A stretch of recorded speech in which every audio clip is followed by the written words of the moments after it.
கர்த்தருடைய வார்த்தைக்கு நேராக திரும்புவோம். ஒரு முக்கியமான இன்னைக்கு ஒரு செய்தியை கொடுத்து விட்டுட்டு தான் காணிக்கையும் தசமபாகத்தையும் வாங்க போகிறோம். அது என்ன பாஸ்டர்? முக்கியமான ஒன்று. இன்னும் நிறைய பேருக்கு பாருங்கள், இதில் சந்தேகம் நிறைய பேருக்கு இருக்குது. நான் கொடுக்குறேன், நீங்கள்லாம் கொடுக்குறீங்களா இல்லையா? நான் கேட்குறேன், கொடுக்குறீங்கள? உண்மை தானே? கொடுக்குறீங்க. ஆனால் சில பேருடைய வாழ்க்கையிலையும் ஆசீர்வாதம் இல்லை. சில பேர் பாருங்கள் உற்சாகமாக தான் கொடுக்கறது, ஆனால் சில பேருடைய வாழ்க்கையில் ஆசீர்வாதம் என்பது துளியும் இல்லாமல் இருக்குது. அப்போ நாம் விதைக்கிறது சரியாக இருக்கிறதா? நம்முடைய விதை நான் சொல்கிறேன் பாருங்கள், சும்மா ஏதோ காணிக்கை பெட்டில் போட்டுட்டு போகிறதில்ல. அது ஒரு தவறான ஒரு லைஃப் ஸ்டைல் பாருங்கள். அப்போ வேதம் இதை பற்றி என்ன கூறுகிறது? தசம பாகமும் காணிக்கையும் என்றால் என்ன? தசம பாகம்னா என்ன? 10ல் 1 பங்கு. அப்போ காணிக்கைன்னா என்ன? யாருக்காவது தெரியுமா? காணிக்கைன்னா என்ன? காணிக்கை என்பதற்குரிய அர்த்தம் என்ன? நம்ம நிறைய பேர் இன்னமும் தப்பாக நினச்சிக்கிட்டு இருக்கோம் பாருங்கள் காணிக்கையை. இன்றைக்கி சத்திய வேதத்திலிருந்து சிலவற்றை உங்களுக்கு நான் எடுத்து காண்பிக்கிறேன். இன்று முக்கியமான சில காரியங்களை பார்க்க போகிறோம். வேகமாக போகலாம், ஆனால் வார்த்தையில் வரும்போது கொஞ்சம் நிதானத்தோடு நாம் போக வேண்டியது அவசியமாக இருக்கிறது. எல்லாம் எத்தனை பேர் பைபிள் வச்சுருக்கிறீங்க? ஒரு முக்கியமான ஒரு சத்தியம், உங்கள் பைபிளை கையில் எடுத்துக்கோங்க. நான் சொல்லுகிற வார்த்தைகள் இந்த பைபிளில் இருக்குதா? நிறையா பேர் சொல்கிறாங்க புதிய ஏற்பாட்டில் தசமபாகம் கொடுக்க தேவையில்லை, காணிக்கை கொடுக்க அவசியம் இல்லை. பாருங்கள், அது எல்லாம் வேதத்தில் என்ன சொல்லியிருக்கிறது, அதை குறித்து ஒரு முக்கியமான ஒரு செய்தியை இன்று நான் கொடுக்க விரும்புகிறேன். அப்போ பாருங்கள், தசமபாகம் என்பது முதலாவதாக ஆபிரகாம் நியாயப்பிரமாணத்திற்கு முன்பாகவே தசமபாகம் கொடுத்தவனாக இருக்கிறான். நீங்கள் வாசித்து பார்க்கலாம். எல்லாவற்றிலும் என்ன பண்ணனா ஆபிரகாம் தசமபாகத்தை கர்த்தருக்கு செலுத்தினான் என்று வேதத்தில் வாசிக்கிறோம். அப்போ காணிக்கைனா என்னது? காணிக்கை என்பது வேதம் போதிக்கிறது உற்சாகமாய் கொடுப்பது, இருதயத்தில் என்ன ஏவப்படுகிறதோ அதன்படி கொடுக்கிறது தான் காணிக்கை. இதை எப்படி பாஸ்டர் நீங்கள் சிம்பிளாக சொல்லிட்டீங்க, இதை வேதத்திலிருந்து எனக்கு விளக்க முடியுமா அப்படின்னா, அதைத்தான் இந்த நேரம் முழுவதும், இந்த சர்வீஸ் முழுவதும் நான் பேச போகிறேன். முக்கியமான ஒன்று. அப்போ எந்த நேரம் வேணுமானாலும் என்ன பண்ணலாம்? காணிக்கைன்றதை கொடுக்கலாம். யாருக்கு கொடுக்கலாம்? எந்த பாஸ்டருக்குனாலும் கொடுக்கலாம் காணிக்கை என்பது. அப்போ தசமபாகம் என்பது என்ன, காணிக்கை என்பது என்ன, காணிக்கைக்கூடிய ப்ராசஸ் என்னது, அதை எப்படி நாம் செலுத்த வேண்டும் என்பதை குறித்து என்று பார்ப்போம். முதலாவதாக தசமபாகம் நாம் அதை தீர்மானிப்பதல்ல. தசமபாகன்றது நம்ம தீர்மானம் என்பதல்ல. அதை யார் தீர்மானித்திருக்கிறது? கர்த்தரே அதை கட்டளையாக கொடுத்திருக்கிறார் நமக்கு. 10ல் 1 பங்கு என்ன பண்ண வேண்டும்? நாம் தசமபாகம் கொடுக்க வேண்டும். பாருங்க, ஆயின் காபேல் பாருங்க, முதல் தசமபாகம்னு சொல்றீங்களே, அது உண்மையா? முற்றிலுமாக தவறு. காயினும் ஆபேலும் தசமபாகம் கொடுக்கல. நல்லா வாசிங்க, அவர்கள் காணிக்கையை கொண்டு வந்தார்கள். அப்ப காயினுக்கும் ஆபேலுக்கும் யாருடைய காணிக்கையை கர்த்தர் அங்கீகரித்தார்? ஆபேல் காணிக்கை அங்கீகரித்தார், காயினுடைய காணிக்கையை அங்கீகரிக்கவில்லை. ஏன் காணிக்கை அங்கீகரிக்கவில்லை?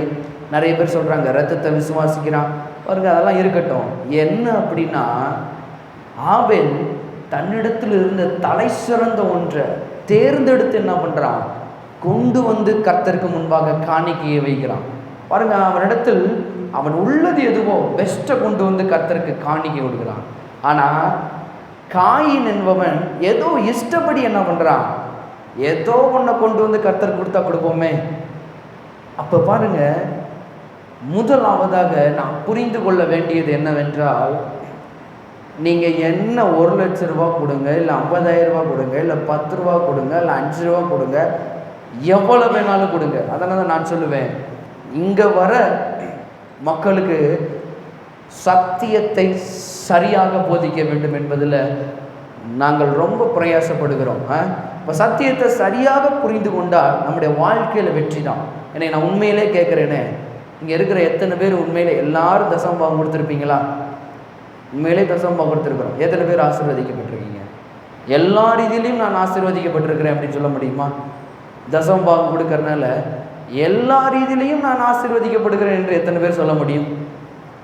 காணிக்கையை கொடுக்குறோம். எப்படி கொடுக்குறோம் காணிக்கையை? நான் உண்மையிலே என்னோட கையின் பிரயாசம் எல்லாம் ஆசீர்வதிக்கப்பட்டிருக்கும் வேதம் சொல்லுது. ஆசீர்வதிக்கப்பட்டிருக்கா? அப்போ என்ன நாம் தவறு செய்கிறோம்? ஏதோ ஒன்று நம்மிடம் இருக்கிறது, கர்த்தரிடத்துல ஒரு தவறும் கிடையாது. அதனால தான் சத்தியத்தை சரியாக புரிந்து கொண்டோம் என்றால் நம்முடைய வாழ்க்கை சிறந்த விதத்தில் இருக்கும். எத்தனை பேர் சிறந்த விதத்தில் வாழ வேண்டும் என்று ஆசைப்படுகிறீர்கள்? சிறந்த விதத்தில் வாழணும்னா இன்றைய செய்தி முக்கியமாக கவனியுங்கள். திருப்போம் ஆதியாகமம் 14. Thank you Lord. ஆதியாகமம் 14, 18, 19, 20 வாசிக்கிறேன்.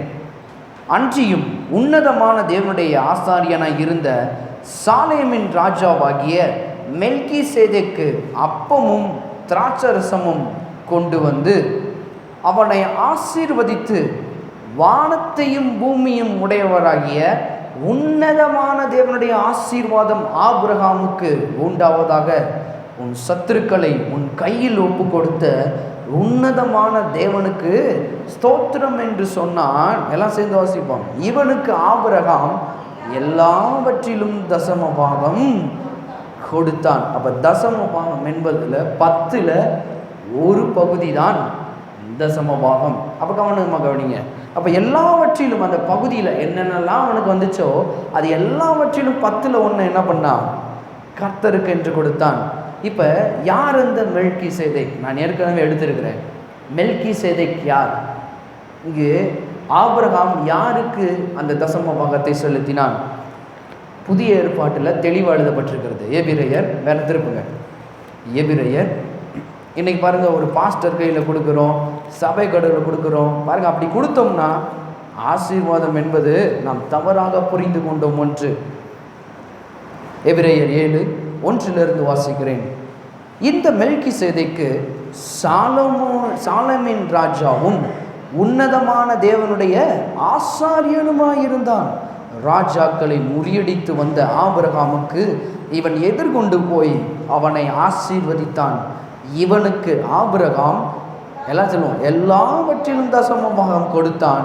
இவனுடைய முதற் பேராகிய மெல்கிசேதேக்கு என்பதற்கு நீதியின் ராஜா என்றும், பின்பு சாலமின் ராஜா என்பதற்கு சமாதானத்தின் ராஜா என்றும் அர்த்தமாம். இவன் தகப்பனும் தாயும் வம்ச வரலாறு இல்லாதவன்.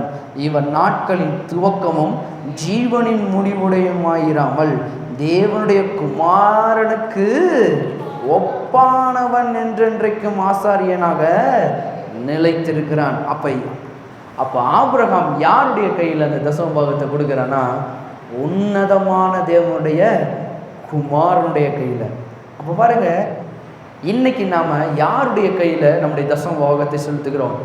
ஆபிரகாமுக்கு சரியான ஒரு வெளிச்சமும் அறிவும் இருந்த காரணத்தினால அவன் என்ன பண்றான்? 10ல் ஒரு பங்கு கர்த்தருக்கு கொடுக்கிறான். அதனால தான் வேதம் அவனை பின்பு தேவன் ஆசீர்வதிச்ச விதம் எப்படியா? பூமி தாங்கக்கூடாத அளவுக்கு இருந்துச்சு. எல்லா ரீதியிலையும் இருந்தது. இன்னைக்கு நீங்கள் எல்லா ரீதியிலையும் ஆசீர்வதிக்கப்படணுமா? அப்போ பாருங்க, தசமபாகம் என்பது ஒரு மைண்டில் தப்பாக நினச்சி நம்ம கொடுத்தோம், நம்முடைய வாழ்க்கை க்ளோஸ். நம்ம யாருக்கு கொடுக்குறோம்? உன்னதமான த மோஸ்ட் ஹை காட், அவருக்கு என்ன பண்ணுகிறோம்?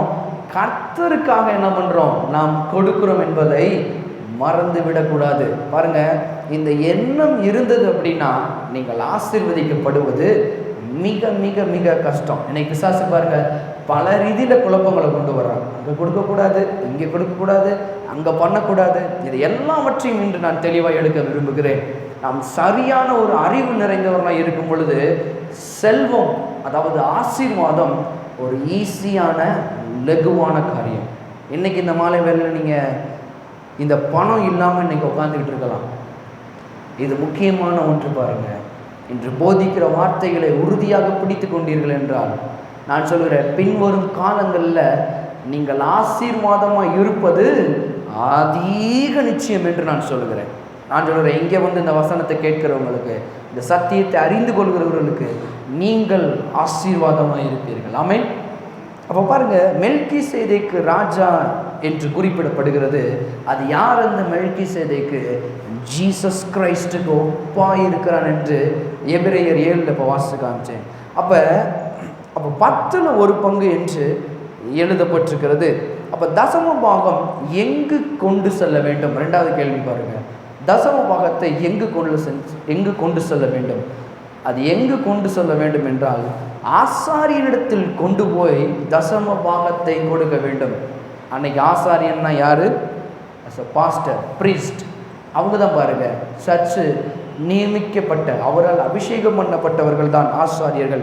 அப்போ ஆபிரகாம் உன்னதமான ஆசாரியனுடைய இயேசுவினிடத்தில் கொண்டு வந்து தசம பாகத்தை கொடுக்கிறத நம்ம பார்த்தோம். திரும்பி பாருங்க, எபிரேயர் 7 8வது வசனம் பாருங்க. இன்னைக்கு நாம் யாரிடத்தில் இந்த தசம பாகத்தை கொடுக்க வேண்டும்? புதிய ஏற்பாட்டில் தான் வாசிக்கிறேன், பழைய ஏற்பாட்டில் நான் வாசிக்கவில்லை. நிறைய பேர் கேள்விக்கு பதிலை சொல்லுகிறேன். அன்றியும் இங்கே மரிக்கிற மனுஷர்கள்லாம் யாரு? அஸ் அ பாஸ்டர் உயிரோடு இருக்கிறாங்களா? அவர்களும் மரிக்கத்தான் செய்வார்கள். ஆனால் அவர்களை உண்டு பண்ணது யாரு? நம்முடைய ஆண்டவராகிய இயேசு கிறிஸ்து. மரிக்கிற மனுஷர்கள் தசம பாகம் வாங்குகிறார்கள். அங்கேயோ பிழைத்திருக்கிறான் என்று சாட்சி பெற்றவன் வாங்கினான். யார் அந்த பிழைத்திருக்கிறவர்? ஆண்டவராய் இயேசு கிறிஸ்து. இங்கே நம்முடைய யார் கையில் கொடுக்குறோம்? மரிக்கிற மனிதனுடைய ஊழியக்காரருடைய கையில் கொடுக்குறோம். அதை கையில் கொடுக்கும்போது யாருடைய கையில் கொடுக்குறோமா? அங்கு பிழைத்திருக்கிற இயேசுவின் கரத்தில் கொடுக்குறோம். ஆமென்.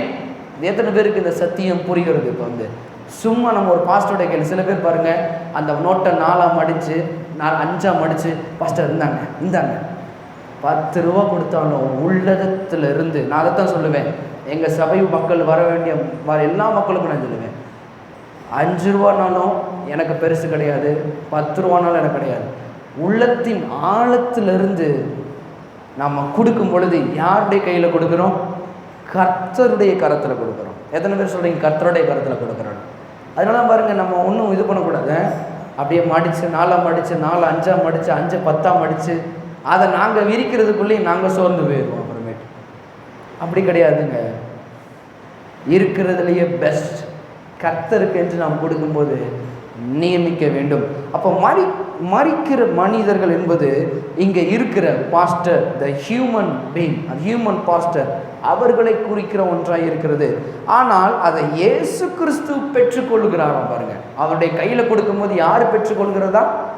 இயேசு கிறிஸ்து. பாருங்க, இதெல்லாம் உள்ளத்தின் ஆழத்தில் சத்தியத்தை விசுவாசிக்க வேண்டும். இன்னைக்கு நான் அதை விசுவாசிக்கிறேன். ஒரு பாஸ்டர் வந்து எவ்வளவு என்ன பண்ணாலும் எனக்கு தெரியாது. ஆனால் நான் கொடுக்கறது யாருடைய கையில்? இயேசுவின் கையில். அவருடைய கரம் பெருக்கத்தின் கரம். ஆமென். அப்போ நீங்கள் ஒவ்வொரு தடவையும் கொடுக்கும்போது யாருக்கு கொடுக்குறீங்க? சபைக்கல்ல, பாஸ்டருக்கல்ல.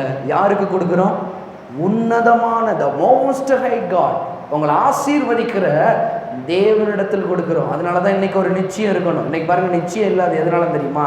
இந்த சத்தியம் புரியாதனால தான். நான் ஏதோ ஒரு சபைக்கு போகிறேன், வார்த்தையை கேட்குறேன், என்ன பண்ணுறேன், காணிக்கையும் தசம பாகத்தை கொடுக்குறேன். தசம பாகத்தை கொடுத்தா ஆசீர்வதிப்பாரா? அந்த கேள்விக்கு தான் பதில் சொல்லிக்கிட்டு இருக்கிறேன். நாம் எண்ணங்களிலே என்ன எண்ணத்தை கொண்டு விதைக்கிறோம் என்பதை புரிந்து கொள்ள வேண்டும். பாருங்க, விதையை எங்கே வேணாலும் விதைச்சா என்ன பண்ணாது? பலனை கொடுக்காது. சரியான இடத்துல நம்மளுக்கு தெரியணும், இந்த விதை இந்த மண்ணில் வளரணும் அப்படின்னு தெரிஞ்சுட்டா ஈஸியாக வளரும். வேறு மண்ணில் போட்டு அதை பண்ணால் வளராது. அப்போ பாருங்க, நாம் தெரிந்து வைத்திருக்க வேண்டும். அப்போ இயேசு கிறிஸ்து இங்கே என்ன பண்ணுகிறாரா? பெற்றுக்கொள்கிறார். என்ன பண்ணுகிறாரு? தசம பாகத்தை. அப்போ இங்கே பாஸ்டரிடம் கொடுக்கும் பொழுது இயேசுவிடமே நாம் என்ன பண்ணுகிறோம்? கொடுக்கிறோம். எல்லாரும் சொல்லுவோம், என்னுடைய தசம பாகத்தை நான் கொடுக்கும் பொழுது இயேசுவின் கையிலேயே நான் கொடுக்கிறேன். அதனால் அந்த ஆசீர்வதிக்கும் கரம் என்னை பல மடங்கு பெருக செய்யும். நான் விசுவாசிக்கிறேன். ஆமென். அப்போ மோசேக்கு முன்னாலே தசம பாகம் கொடுக்கப்படுகிறத பார்க்கிறோம். இங்கே சொல்லலாம், நியாயப்பிரமாணம் வந்து தாங்க எல்லாத்தையும் பண்ணுறோம். நியாயப்பிரமாணத்திற்கு முன்பாகவே யார் கொடுக்கறது? ஆபிரகாம் கொடுக்கறது. நீங்கள் வாசித்தேன். அப்போ நியாயப்பிரமாணம் எங்கே வந்துச்சு? என்ன பாஸ்டர் கேள்வியாக கேட்குறீங்க அப்படின்றீங்களா? நியாயப்பிரமாணம் மோசையின் காலத்தில் வந்தது. மோசையின் காலத்திற்கு முன்பாகவே யார் தசமபாகம் கொடுத்தது? ஆபிரகாம் கொடுத்தான். இன்னைக்கு நியாயப்பிரமாணத்தின் சாபங்களுக்கு நம்ம நீங்களாக்கி மீட்டு கொண்டார். இன்னைக்கு நம்ம என்ன பண்ணலாம்? ஆபிரகாமை போல தசமபாகம் கொடுப்பது அவசியம். எத்தனை பேர் அவசியம் சொல்றீங்க?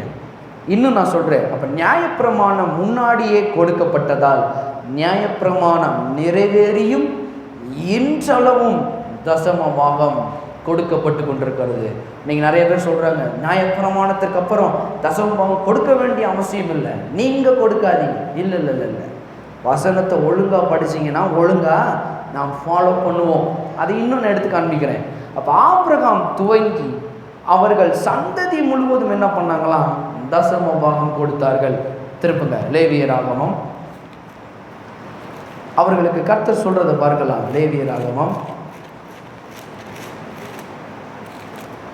27 30-31 தேசத்திலே நிலத்தின் வித்தியிலும் விருட்சங்களின் கனியிலும் தசமபாகம் எல்லாம் கர்த்தருக்கு உரியது, அது கர்த்தருக்கு பரிசுத்தமானது. அப்ப கர்த்தருக்கு என்னதான்? அது பரிசுத்தமான ஒன்று. அப்போ கோளின் கீழ்ப்பட்ட ஆடு மாடிகளை 10 பங்காகிறதெல்லாம் கர்த்தருக்கு பரிசுத்தமானது. அப்போ பரிசுத்தமானதை நாம் என்ன பண்ணக்கூடாது? டச் பண்ணக்கூடாது. 31 பாருங்க, ஒருவன் தன் தசம பாகத்திலே எவ்வளவாகிலும் மீட்டு கொள்ள மனதாக இருந்தால் அதனுடன் 1/5 பங்கை கூட்டி கொடுக்க வேண்டும். எண்ணத்தில் அப்படி என்ன வந்துருச்சுனாலே 5 மடங்கு என்ன பண்ண? உடனே கூட்டி கொடுன்னு கர்த்தர் சொன்னார்மா. எதுக்கு? ஏன் கர்த்தர் இப்படி சொல்லணும்?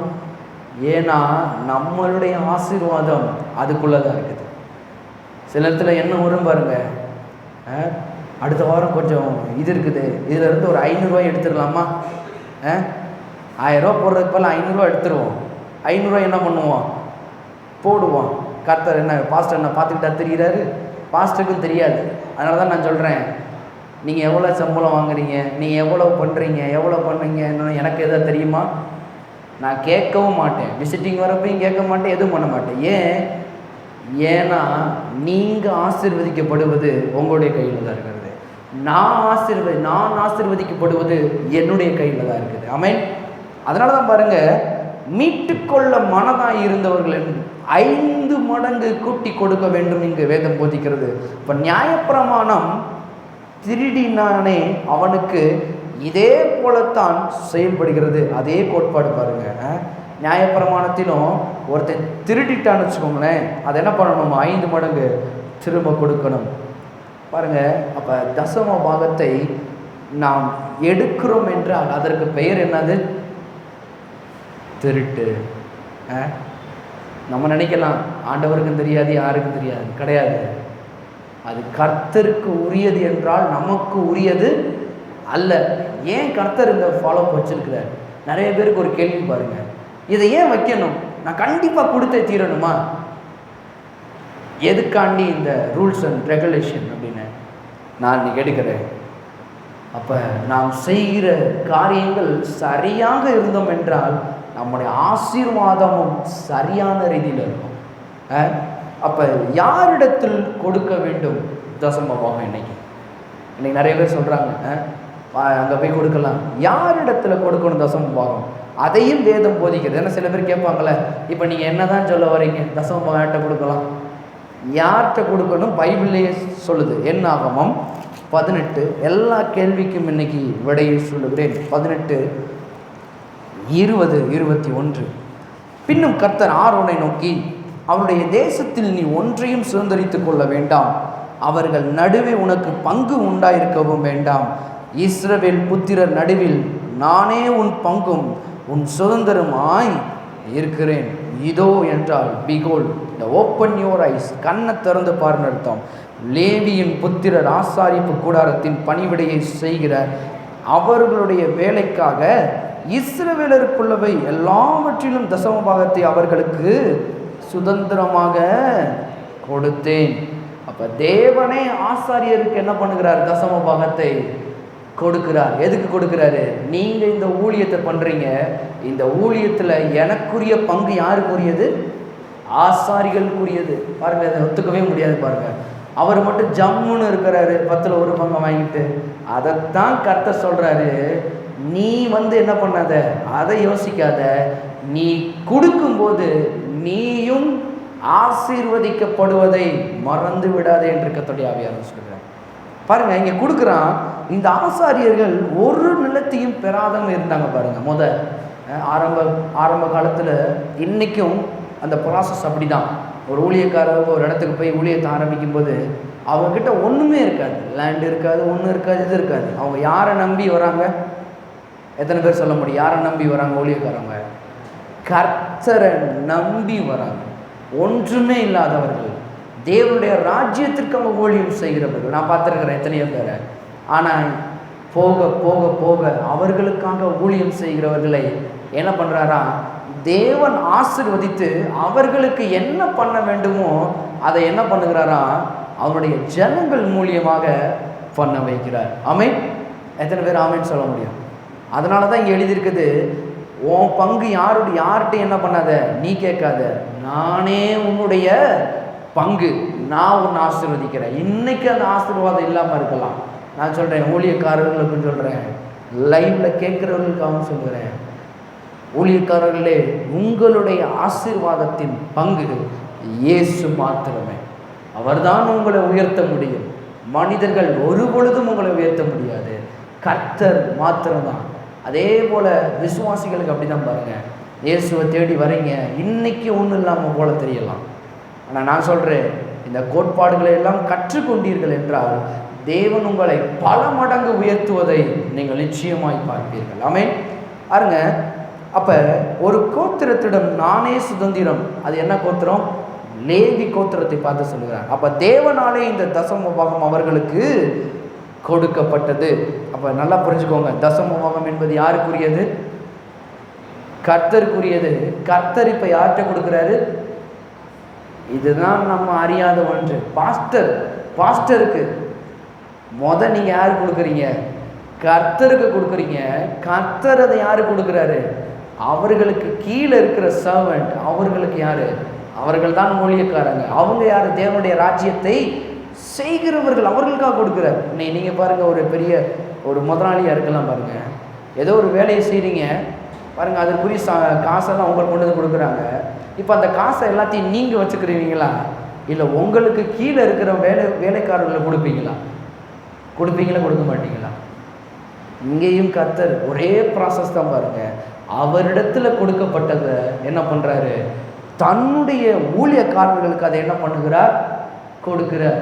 பாருங்க, இது நிறைய பேர் தப்பாக புரிஞ்சுக்கிறதுனால தான் நாம் இதற்கு ஆசீர்வாதத்திற்கு காரணமாய் அது இல்லாமல் போயிருக்கு. பாருங்க, நிறைய பேர் என்கிட்ட கேட்டிருக்கிறாங்க, பாஸ்டர் நான் கொடுத்துருக்குறேன், இன்னும் ஆசீர்வதிக்கப்படலையே. நான் சொல்லுவேன், ஏன் சிஸ்டர் ஆசீர்வதிக்கப்படலை நீங்கள் நினைக்கிறீங்க?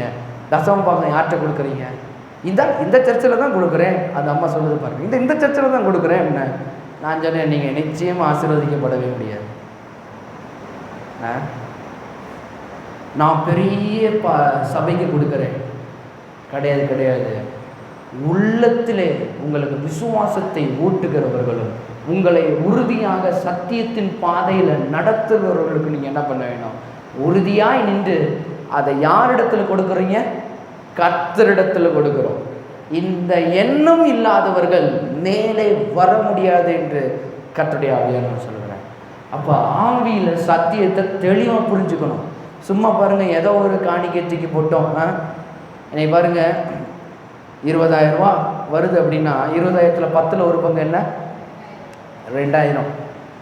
2,000 எடுத்து என்ன பண்ணுறது?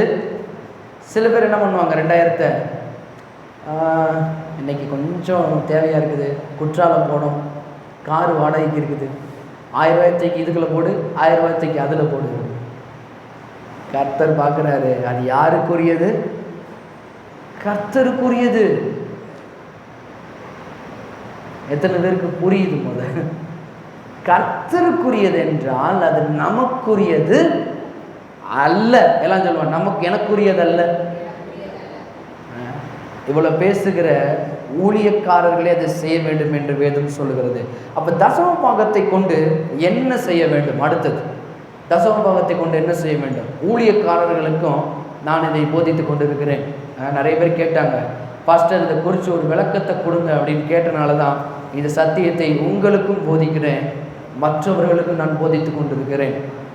அப்போ தசம பாகத்தை கொண்டு என்ன செய்ய வேண்டும்? இதை ஆசாரியர்களுக்கு நான் சொல்லுகிறேன், இது உங்களுக்கு கிடையாது, ஊழியக்காரர்களுக்கு. நீங்களும் அதை இந்த சத்தியத்தை புரிஞ்சு வச்சுக்கோங்க. என்னாகமம் 18:25 பாருங்க.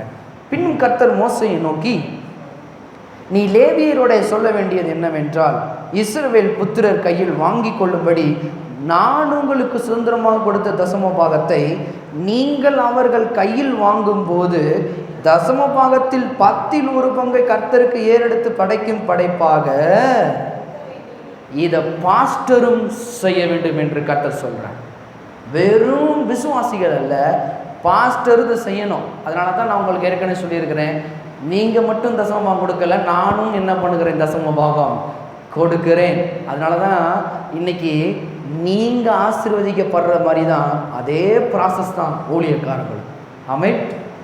அப்போ ஊழியக்காரர்களுக்கு தேவன் கொடுக்கறது என்னது? இப்போ தேவன் அவருடைய என்ன பண்ணுகிறாரு? ஓனராக இருக்கிறாரு. அந்த ஓனர் எங்களுக்கு கொடுக்குறாரு.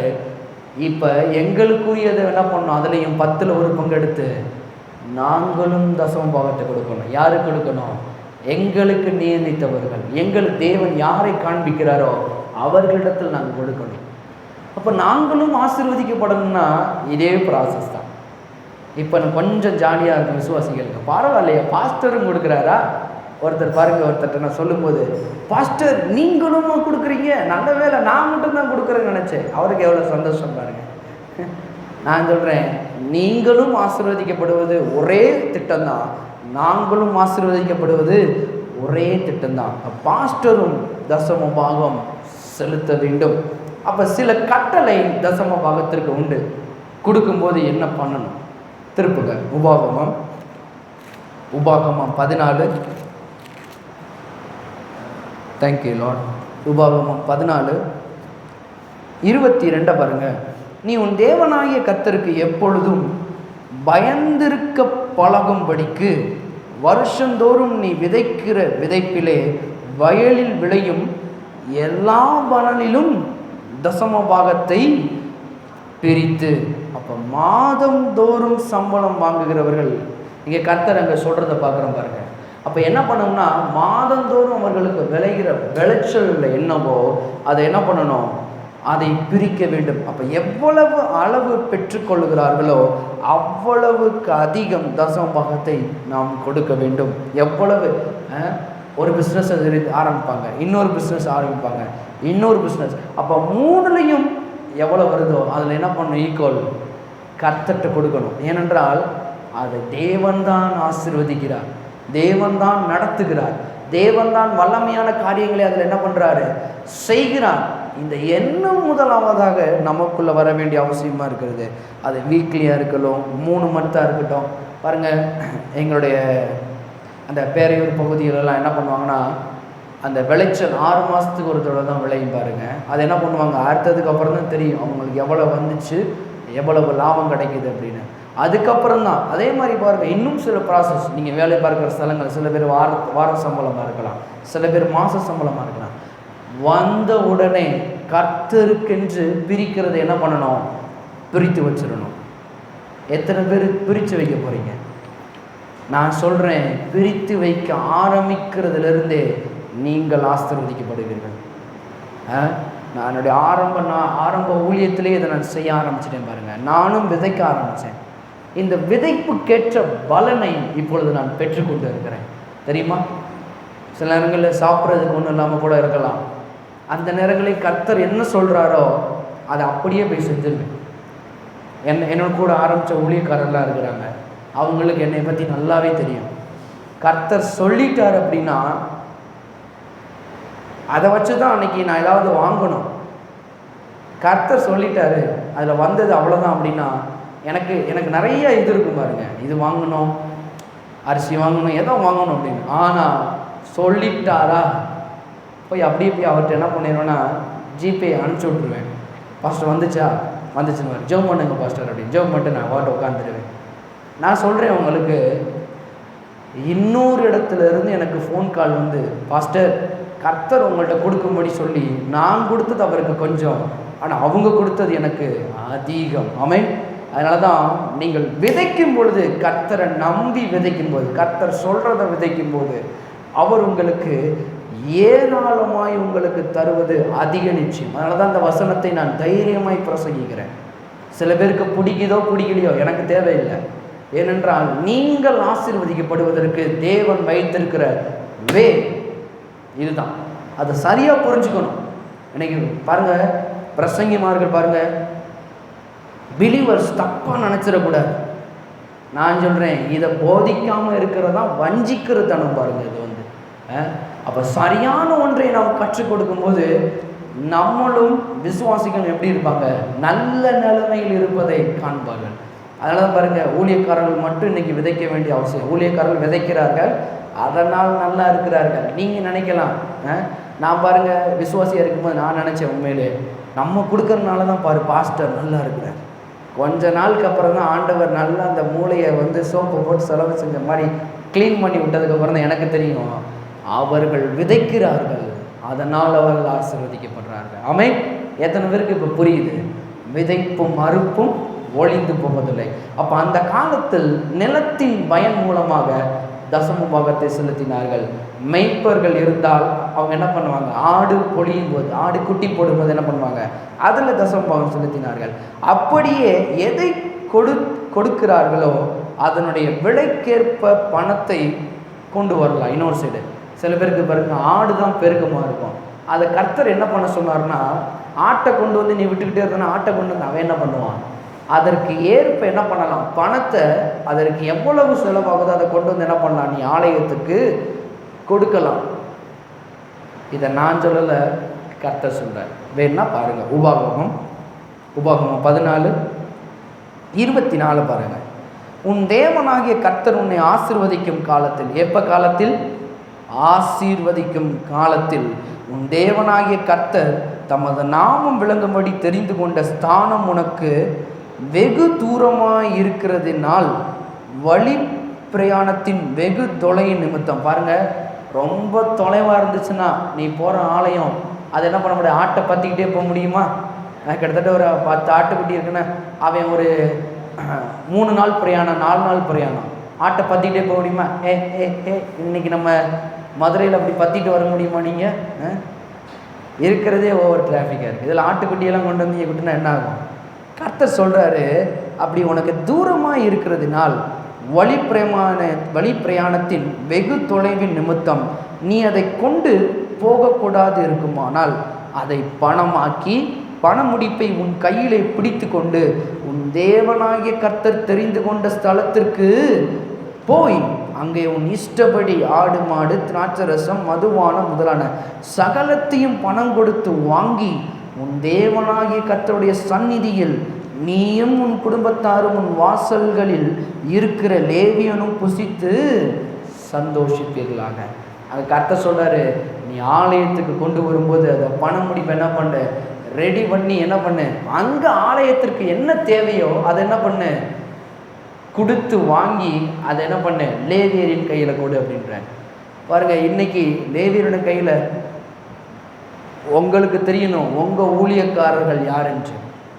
உங்கள் ஊழியக்காரர்கிட்ட கொடுத்தா கரெக்டாக செய்வாங்க, இவங்க ஊழியத்திற்கு சரியாக பயன்படுத்துவாங்க அப்படின்னு உங்களுக்கு தெரிந்திருக்க வேண்டும். அதனால தான் யாரை பார்த்தாலும் ஊழியக்காரர்கள் என்ன பண்ணக்கூடாது, நம்பக்கூடாது. இவர்கள் செய்தால் சரியாக இருக்கும், இவர்கள் சொன்னால் சரியாக இருக்கும், இவங்கள்ட்ட தசம பாகத்தை கர்த்தர் கொடுக்க சொல்கிறார் அப்படின்னா சரியானதை கொடுத்து பாருங்க, அவங்க அதை கரெக்டாக செய்வாங்க. ஆமென். அவங்க கர்த்தருக்காக, கர்த்தருடைய ராஜ்யத்திற்காக. அதனால தான் பாஸ்டர் சாம் அடிக்கடி சொல்வார், ஊழியத்தின் தேவைகள் ஏராளம். அதனால தான் பணத்தை கொண்டு வந்து கொடுக்கும்போது அவர் சொல்லுவாராம், எங்ககிட்ட சொல்லியிருக்கிறாரு பாஸ்டர், ஒவ்வொரு நாளும் பணத்தை நான் தொடும்போது நான் சொல்லுவேன், ஆண்டவரே இதை ஜாக்கிரதையாக பிரயோஜனமாய் ஊழியத்திற்கு பயன்படுத்த, நம்முடைய ராஜ்யத்திற்கு பயன்படுத்த எனக்கு உதவி செய்யும் அப்படின்னு. பாருங்கள், ஒரு அந்த பொதிகை டிவிலாம் வரும் பொழுது கிட்டத்தட்ட எவ்வளவோ நிமிஷத்துக்கு 10,000 ரூபா அந்த மாதிரி கணக்கு. அப்போ எத்தனை டிவி சேனல். ஆண்ட்ரூ மக் சொல்கிறாரு, எத்தனை சபைகள் ரட்சிக்கப்பட வேண்டியதாக எனக்கு இன்றைக்கி, எத்தனை பேருடைய கிறிஸ்தவர்கள் ரட்சிக்கப்பட வேண்டியதாக இருக்கிறது, அஞ்ஞானிகள் ரட்சிக்கப்பட வேண்டியதாக இருக்கிறது. இன்றைக்கி பாருங்கள், நிறைய சேனல்கள் மூலிமா போகிறாங்க. இதெல்லாம் காசு இல்லாமல் நடக்குமா? நான் சொல்கிறேன், இன்றைக்கி இந்த இடத்துக்கு நீங்கள் வரணுன்னாலே பஸ்ஸில் ஏறினோடனே பாச சொல்கிற மாதிரி அல்லேலூயாண்ணா வாங்க வாங்க வாங்க அங்கே தான் கொண்டு போய் இறங்கணுமா, பெரியாரா வந்து இறங்கிக்கோங்கன்னு இறக்கி விட்டுட்டு போயிடுவாங்களா? ஓ அல்லேலூயாவை நீயே வச்சுப்பா, துட்டு எடு இறக்கி விடுறேன். இன்னைக்கு பாருங்க, நாம் சரியாக இருக்கணும். கர்த்தர் நாமம் விளங்குற அளவுக்கு படி. எனக்கு தெரியும், நான் பேரையூர்லேருந்து வரும் பொழுது ஒரு கண்டக்டர் இருப்பார், எங்கள் ஒய்ஃபுக்கு தெரியும். நான் வந்த உடனே அவர் எனக்கு பாஸ்டர்னு நல்லா தெரியும். வாங்க பாஸ்டர்னு கூப்பிட்டு போய் ஒரு கரெக்டாக ஒரு சீட்டில் உட்கார வைப்பார். ஏன்னா நான் அல்லேலூயா சொல்ல மாட்டேன். அந்த திருமங்கலத்துலேருந்து மாறி அங்கிட்டிருந்து பஸ்ஸு வரும். நான் என்ன பண்ணுவேன், 2 செட்டுக்கு முன்னாடியே காசை கொடுத்துருவேன் அவர்கிட்ட.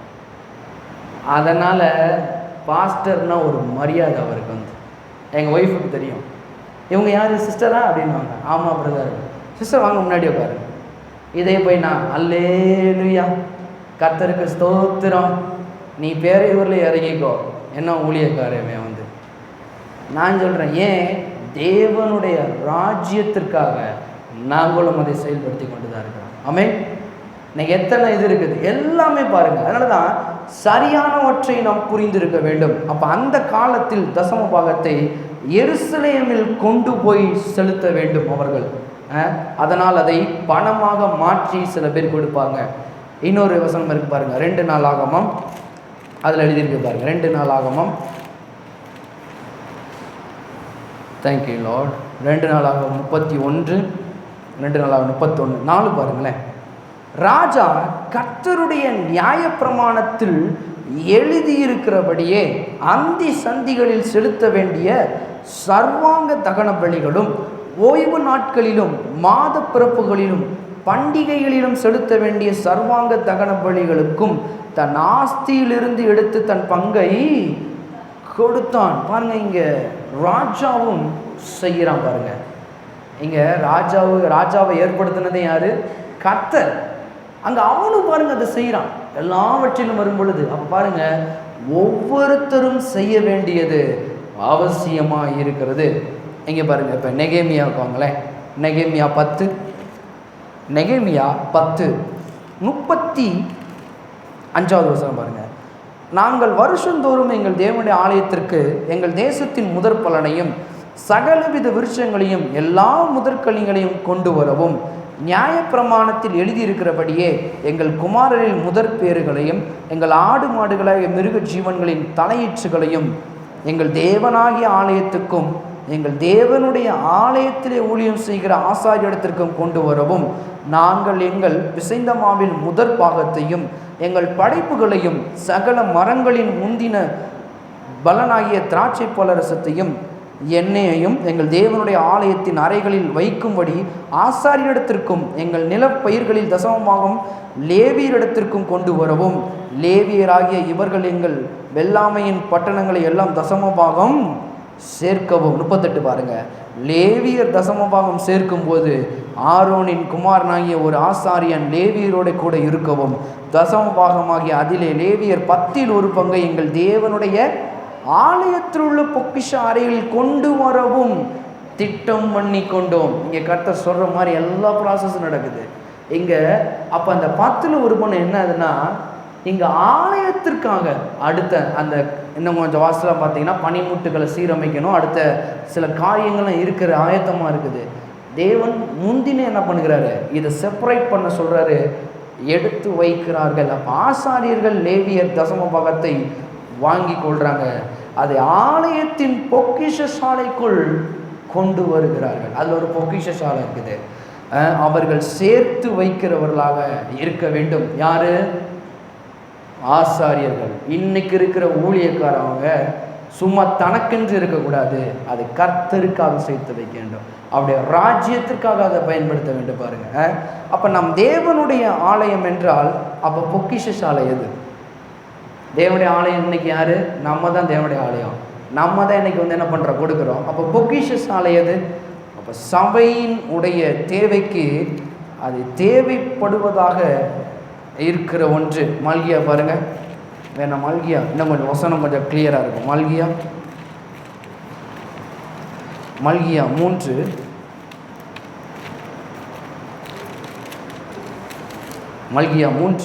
8வது வசனம் பாருங்களேன். மனுஷன் தேவனை வஞ்சிக்கலாமா? நீங்களோ என்னை வஞ்சிக்கிறீர்கள். எதினாலே உம்மை வஞ்சித்தோம் என்கிறீர்கள்? தசம பாகத்திலும் காணிக்கைகளின் தானே. கிட்டத்தட்ட நியாயப்பிரமாணம் பல வருடங்கள் கழித்தும் இந்த வார்த்தை தொடர்ந்து கொண்டே இருக்கிறது. நான் எடுத்து காண்பித்து கொண்டே வருகிறேன். புதிய ஏற்பாட்டிலையும் காமிச்சிட்டேன், பழைய ஏற்பாட்டிலையும் என்னென்ன நடக்கிறது என்பதை காண்பித்து கொண்டு வருகிறேன். அப்போ ஒரு லா இருக்கிறது. அப்போ நியாயப்பிரமாணத்தின் சாபத்துக்கு நம்மளை மீட்கப்பட்டு இருக்கிறார் பாருங்க. அப்படி மீட்கப்பட்டவர்கள் ஒரு விதத்தில் தேவனை வஞ்சிக்கலாம். அது எதில்? மல்கியா 3:9 பாருங்க.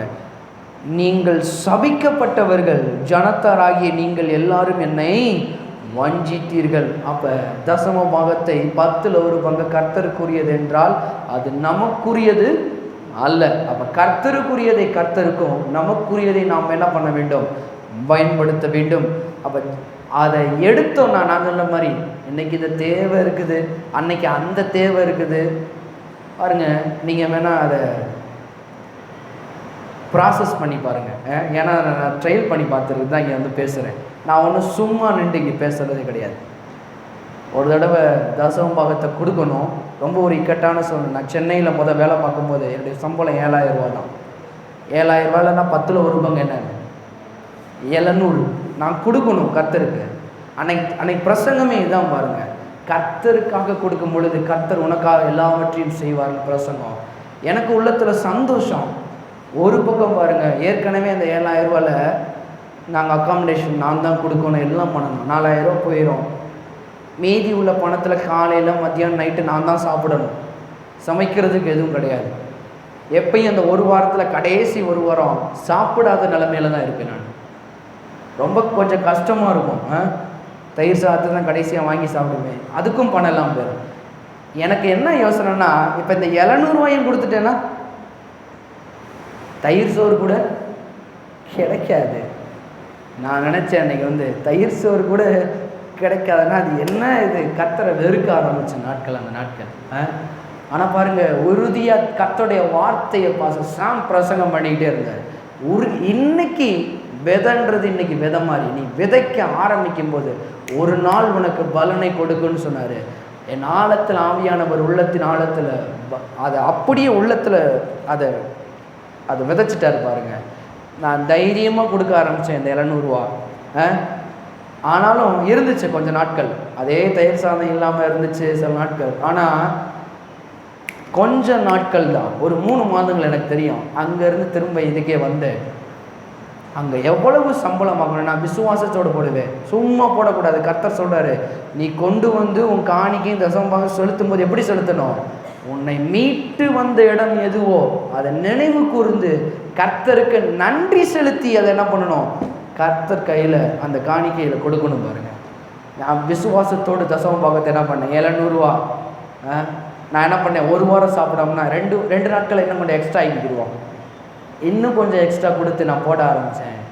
நான் இங்கே மதுரைக்கு வந்தேனே, நான் வாங்கின சம்பளத்தை காட்டிலும் அதிகமான சம்பளத்தை இங்கேயே கர்த்தர் எனக்கு கொடுத்தார். ஆமென். எப்படி இதெல்லாம் நடக்கும் அப்படின்னா, விசுவாசத்தில் நாம் செய்யும்போது தான். ஆமென். விசுவாசத்தில் எத்தனை பேர் செய்ய போகிறீங்க? கஷ்டமாக இருக்கலாம். நான் சொல்கிறேன், அன்னைக்கு நான் விதைச்சேன் இந்த வசனத்தை, சொல்லி கொடுப்பேன். நான் எந்த இடத்துல இருக்கிறேன் நமக்கு தெரிய மாட்டவரே, ஆனால் வானத்தின் பலகணிகளை திறந்து வாசிங்க. மல்கியா 3:10. இப்போ காணிக்கு தசம பாகத்தை கொடுக்கும்போது கர்த்தர் ஒரு வசனத்தை நமக்கு கொடுக்கிறார் பாருங்க.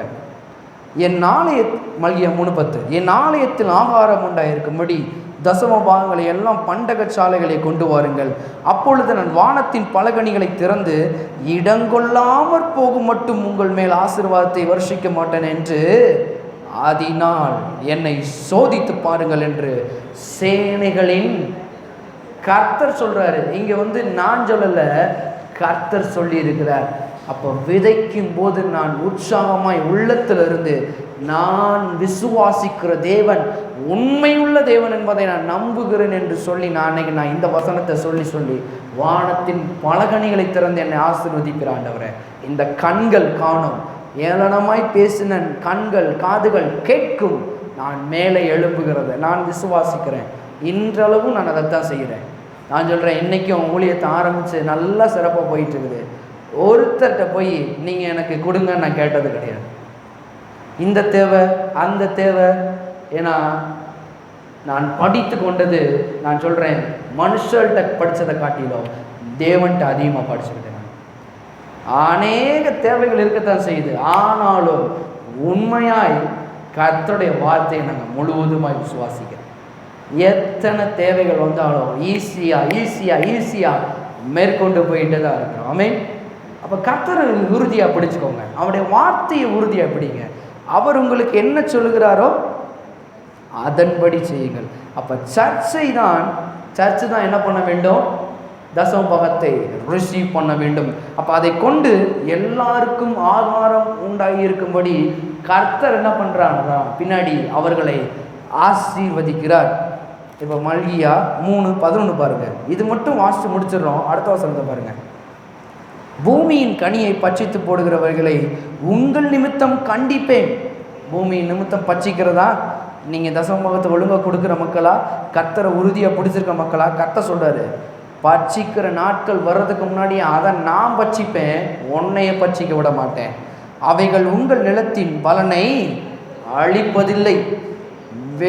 வெளியில் உள்ள திராட்சை கொடி பலம் இல்லாமல் போவதும் இல்லை என்று சேனைகளின் கர்த்தர் சொல்லுகிறார். அவர் சொல்றாரு பாருங்க, நீ என்ன நம்பி இருக்கும்போது உன்னை சுற்றி என்னெல்லாம் நீ வச்சிருக்கிறியோ அதெல்லாம் நான் காப்பாற்றுவேன்.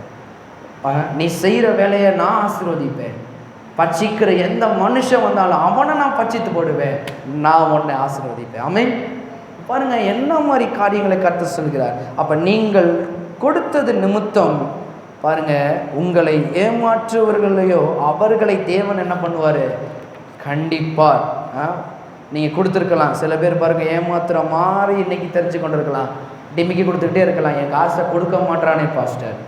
நான் சொல்கிறேன், இந்த தசம பாகத்தை உறுதியாக கொடுத்தவங்க கர்த்தர்ட்ட கேளுங்க. பாருங்கள், நிறைய பேர் இன்னைக்கு விதைக்கிறாங்க, ஆனால் அறுக்க மறந்துடுறாங்க.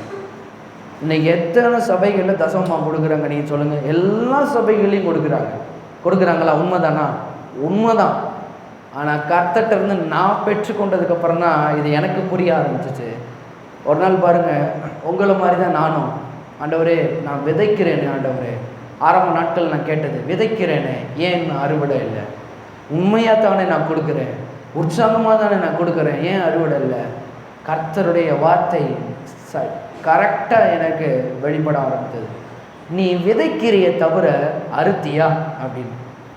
பாருங்க, நான் திடீர்னு நின்றேன், விதைக்கிறேன் அறுக்க, நான் தான் விதைக்கிறேன்ல, அப்புறம் என்ன ஆண்டவரே?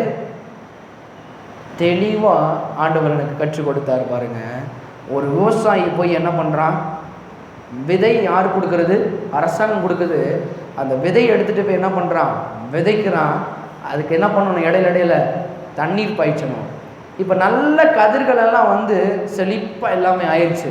இப்போ விவசாயி உட்காந்துக்கிட்டு நல்ல பலன் கிடைத்ததற்காக அவனுக்கு நன்றின்னு உட்காந்துருந்தானா இருக்கிறதும் ஒன்றும் இல்லாமல் போயிடும். இப்போ விதைச்சவன் தான் என்ன பண்ணணும்? அறுக்க வேண்டும். அப்போ விவசாயி திரும்ப இறங்கி என்ன பண்ணணும்? எத்தனை நிலம் இருக்கோ எத்தனை நிலங்கள் எல்லாத்தையும் அறுக்க வேண்டும். கர்த்தருடைய ஆவியானவர் சொல்கிறாரு, விதைத்திருக்கிற உங்களுக்கு மறுபடியுமாக ஜெபத்திலே நீங்கள் அறுக்க வேண்டும். கேளுங்கள், அப்பொழுது நீங்கள் உங்களுக்கு கொடுக்கப்படும், தட்டுங்கள் உங்களுக்கு திறக்கப்படும், கேட்கிறவன் எவனும் பெற்றுக்கொள்கிறான். எனக்கு கர்த்தர் சொல்றாரு, சும்மா தசம பாகத்தை கொடுத்துட்டு போகாத. கர்த்தர்ட்ட சொல்லு, ஆண்டவரே நான் விதைத்திருக்கிறேன், உமக்காக உண்மையாக விதைத்திருக்கிறேன், 10ல் 1 மடங்கு உண்மையாக விதைச்சிருக்கிறேன், காணிக்கை கொடுத்துருக்கிறேன். நீர் சொல்லியிருக்கிறீர் வானத்தின் பலகணிகளை திறந்து, அது இங்கிலீஷில் அழகாக வருது, இந்த டேம், அந்த டேமோட வாசல் பாருங்கள். இன்னைக்கு அணையெல்லாம் இருக்குது, எந்த அணையிலும் பாருங்கள், அதை ஓப்பன் பண்ணிவிட்டு ஷட்டருக்கு பின்னாடி அவ்வளவு தண்ணி இருக்குது, அவ்வளோ தண்ணி தேக்கி வச்சுருக்குது பாருங்கள். அதை ஓப்பன் பண்ணும்போது சின்ன இடைவெளியாக இருந்தாலும் ஃபோர்ஸாக அடிச்சுக்கிட்டு வருதான் பாருங்கள். நம்ம கர்த்தருக்கும் ஒரு டேம் இருக்குது, அது வானத்தின் பலகணிகளாக இருக்குது பாருங்கள். நிறைய டேம் இருக்குது, நிறையா. அவர் ஒரு டேம்பை ஓப்பன் பண்ணாலே போதும், நம்முடைய வாழ்க்கை செழிப்பாக மாறுவதற்கு. ஆமென். அப்போ நீங்கள் எத்தனை பேர் கற்றுக்கொண்டீங்க? விதைக்கிறது மட்டும் இல்லை, அறுக்கவும் நாம் செய்ய வேண்டும். அப்போ கனி கொடுக்கிறவர்களாக இருக்க, வியாபாரத்தில் பெருக்கம் ஏற்பட, அப்போ வஞ்சிக்கிறவர்களிடமிருந்து பெருக்கத்தை மட்டும் காண தசம பாகம் ரொம்ப முக்கியம். அப்போ தசம பாகம் புதிய ஏற்பாட்டில் என்ன சொல்லுகிறது? இயேசு சொல்கிறத பாருங்கள். மத்தேயு 23 பாருங்கள். மத்தேயு 23 புதிய ஏற்பாட்டுக்கு இப்போ மத்தேயு 23 புதிய ஏற்பாட்டில் கொடுக்கலாமா, அதெல்லாம் செய்யலாமா? புதிய ஏற்பாட்டுக்கு வருவான். இப்படிப்பட்ட பிரசங்கியார்களுக்கு வேதம் இயேசுவை போதித்த ஒன்று. மத்தேயு 23 பாருங்கள். மாயக்காரராகிய வேதபாரகரே, பரிசேயரே, உங்களுக்கு ஐயோ! நீங்கள் ஒற்றதலாமிலும் வெந்தயத்திலும் சீரகத்திலும் தசம பாகம் செலுத்தி நியாயப்பிரமாணத்தில் கற்பித்திருக்கிற விசேஷித்தவைகளாகிய நீதியையும் இரக்கத்தையும் விசுவாசத்தையும் விட்டு விட்டீர்கள். அட வேதபாரகரே, நீங்கள் இவைகளையும் செய்ய வேண்டும், அவைகளையும் கைவிடாதிருக்க வேண்டும். அப்போ இங்கே இயேசு சொல்கிறத பார்க்கலாம். நீ என்ன பண்ணக்கூடாது? தனித்தனியாக பிரிக்காது. இந்த வேதாகமே முழுவதும் ஒன்று சேர்ந்தது. பழைய ஏற்பாடு இல்லாமல் புதிய ஏற்பாடு கிடையாது, புதிய ஏற்பாடு இல்லாமல் பழைய ஏற்பாடும் கிடையாது.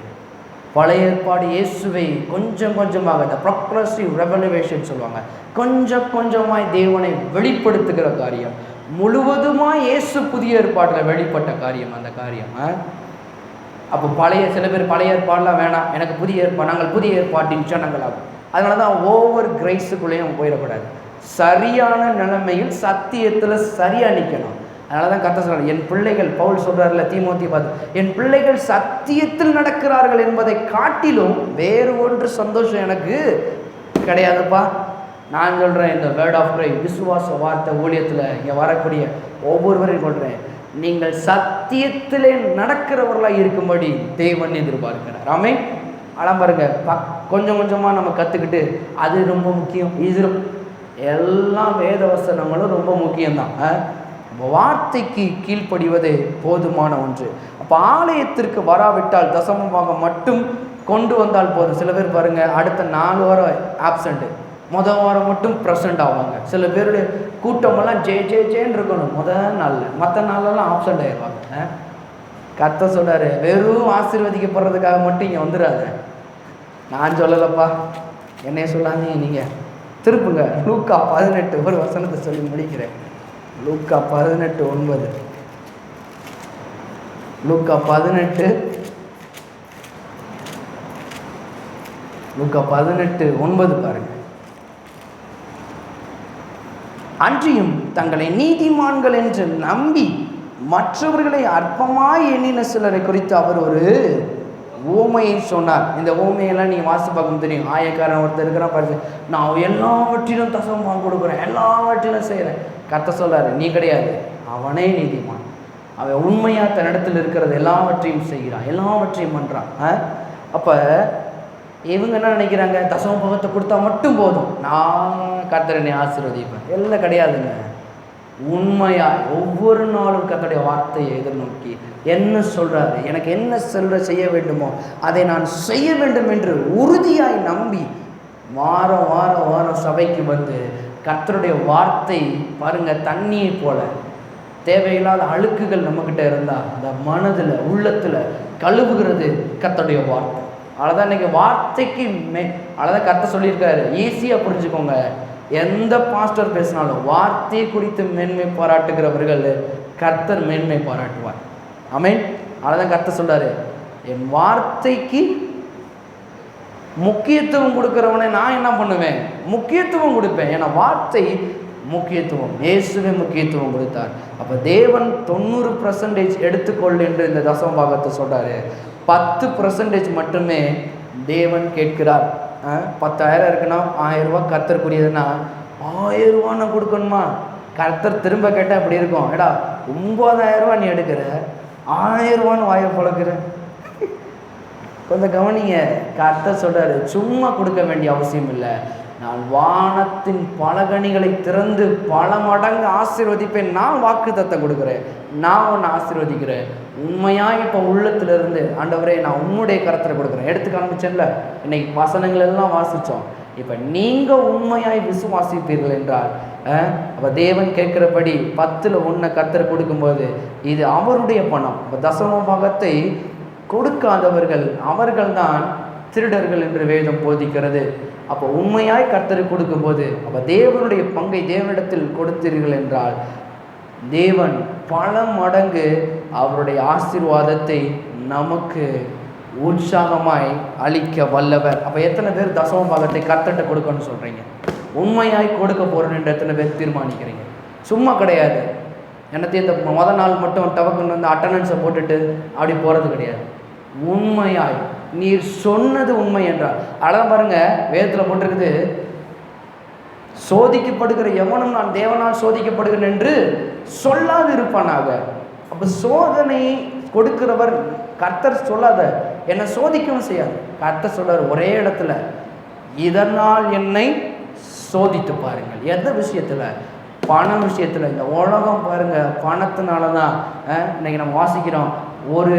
ஒரு செயினுக்காக என்ன பண்ணுறான்? கழுத்தை அறுத்துறான்.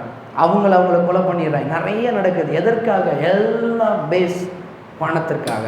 கர்த்தர் சொல்கிறாரு, நீ என்கிட்ட வந்தனா நான் உன்னை உண்மையிலே ஆசீர்வதிக்கிறேன். அதனால தான் கிறிஸ்தவ ஜீவியம் மக்களுக்கு ஒளியை காட்டுகிற ஜீவியம், மக்களை நல்வழிப்படுத்துகிற ஜீவியம். இது கிறிஸ்தவ ஜீவியம் பாருங்க. அதனால தான் கர்த்தர் சபையை எழுப்பி கட்டுகிறார். இது முக்கியமான ஒரு காரியம். சபையில் வந்து வார்த்தையை கேட்கும்போது இப்படிப்பட்ட தவறான காரியங்கள் திருத்தப்படுகிறது. தேவன் என்ன ஆசீர்வதிப்பார், தேவன் என்ன உயர்த்துவார், எல்லாவற்றிலும் ஆசீர்வாதத்தை கர்த்தர் என்ன பண்ணுவார்? எனக்கு கட்டளையிடுவார். அப்போ எத்தனை பேர் சொல்கிறீங்க உண்மையாய் நான் கர்த்தருக்கு நான் கொடுக்க போகிறேன்னு சொல்லி? ஆமென். உண்மையாய் கர்த்தருக்கு கொடுக்கும்போது நிச்சயமாய் காரியங்களை அவர் செய்து முடிப்பார். ஆமென். தசம பாகத்தை குறித்து சொல்லிட்டேன். அடுத்த வாரம் காணிக்கைனா என்ன, அதை குறித்து வேதம் என்ன சொல்லுது? இன்னும் இருக்குதா? இன்னும் இருக்குது. காணிக்கைனா என்ன, உண்மையான சத்தியம் வேதம் என்ன சொல்லுகிறது, அதை குறித்து அடுத்த வாரம் எடுப்போம். ஜெபம் பண்ணுவோம். பரலோகத்தின் தகப்பனே துதிக்கிறோம். ஆண்டவரே, இயேசுவின் நாமத்தில் உம்முடைய வருகிறோம். இந்த காணிக்கையை உம்மிடத்தில் கொடுக்குற ஆண்டவரே, ஆண்டவரே உற்சாகமாக இல்லை, கட்டாயமாக இல்லை, உற்சாகமாய் கொடுக்க கடவுள் என்று சொன்னீர் ஆண்டவரே. உற்சாகமாய் உம்முடைய கையில் கொடுக்குற ஆண்டவரே. ஆண்டவரே, இந்த காணிக்கையின் மகத்துவம் என்னதென்று வரக்கூடிய நாட்களில் நாங்கள் அறிந்து கொள்ள தேவ ஆவியான உதவி செய்யும்படியாக ஜெபிக்கிறோம். அதை குறித்து ஒரு வெளிப்பாட்டை நீர் எங்களுக்கு வரக்கூடிய நாட்களில் கொடுக்கிறீர். இந்த காணிக்கையை ஆசீர்வதித்து ஆண்டவரே 1, 30, 100, 1000 மடங்காக பெருக்கி கொடுக்கிறீர். அதற்காக உமக்கு நன்றி. இயேசுவின் நாமத்தில் பிதாவே.